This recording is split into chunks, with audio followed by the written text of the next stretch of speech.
소원.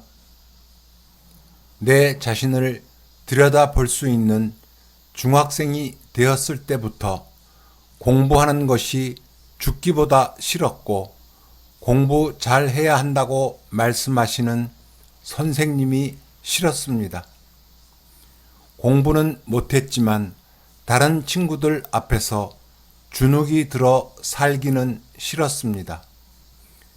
그래서 마구 설치고 다녔습니다. 그랬더니 소위 말하는 문제아가 되었습니다. 과연 고등학교 졸업장이나 받을 수 있을까 생각했습니다.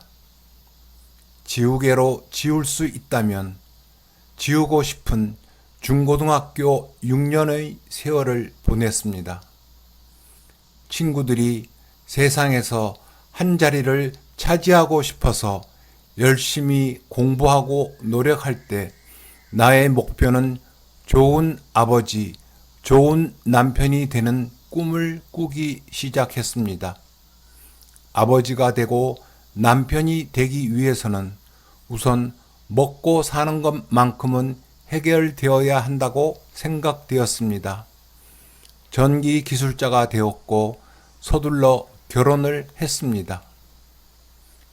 아이들에 대한 사랑이 아니라 집착은 아무도 따라올 수 없었습니다. 본인의 의지와는 무관하게 만들어진 환경 속에서 살아야 하는 아이들이 너무너무 안타깝게 보였습니다. 안쓰러운 생각은 세상의 가정들을 바라보게 되었고, 가정들은 행복해야 하고 온전하여야 한다고 믿게 되었습니다. 자연스럽게 먼저 내 가정을 행복하게 만들고 싶었습니다. 그러나 그 자그마한 욕심은 결코 호락호락하지 않았습니다.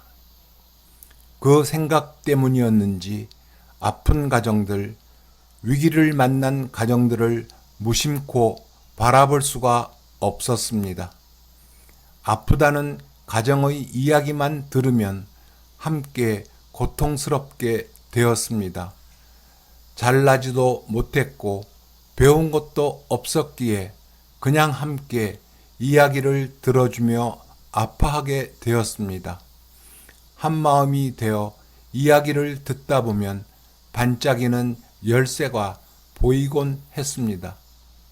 그 열쇠는 바로 우리 집의 고통을 해결하는 열쇠가 되었습니다. 신기했습니다.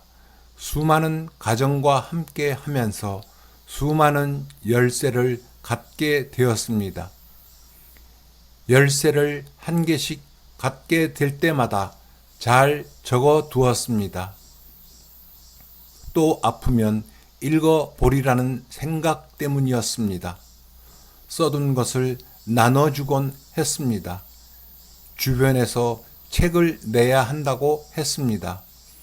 책을 3권이나 내고 나니 언제부터인가 이름 뒤에 작가라는 호칭이 붙었습니다.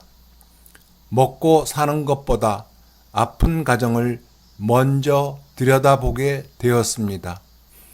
우리 가정은 뒷전이었지만 언제부터인가 2 딸들이 이렇게 말했습니다. 아빠 같은 남자 만나서 엄마처럼 살 거예요. 잊고 있었던 삶의 목표 중에 한 가지가 이루어졌다는 생각이 들어 무척이나 행복했습니다. 몇 년이 지난 어느 날 아내는 세상에서 제일 훌륭한 남편으로 저를 인정해 주었습니다. 남편을 인정해주는 아내가 받아야 하는 것은 오직 남편의 사랑이었습니다. 감히 목숨을 걸어놓고 아내를 사랑하려고 노력하게 되었습니다.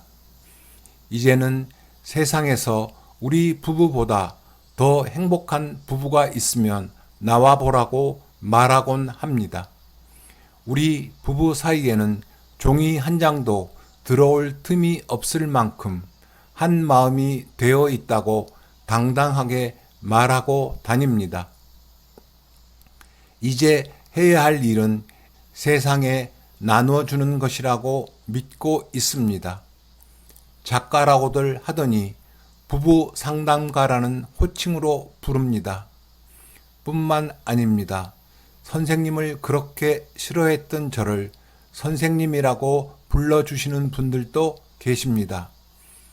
이제는 우리가 얼마나 행복하게 살아가고 있는지 사진도 찍어 자랑을 하고 부르는 곳에는 어디든지 달려가서 떠들고 다니고 글로도 씁니다. 소원입니다. 세상의 모든 아이들이 따뜻한 가정에서 행복하게 살았으면 좋겠습니다.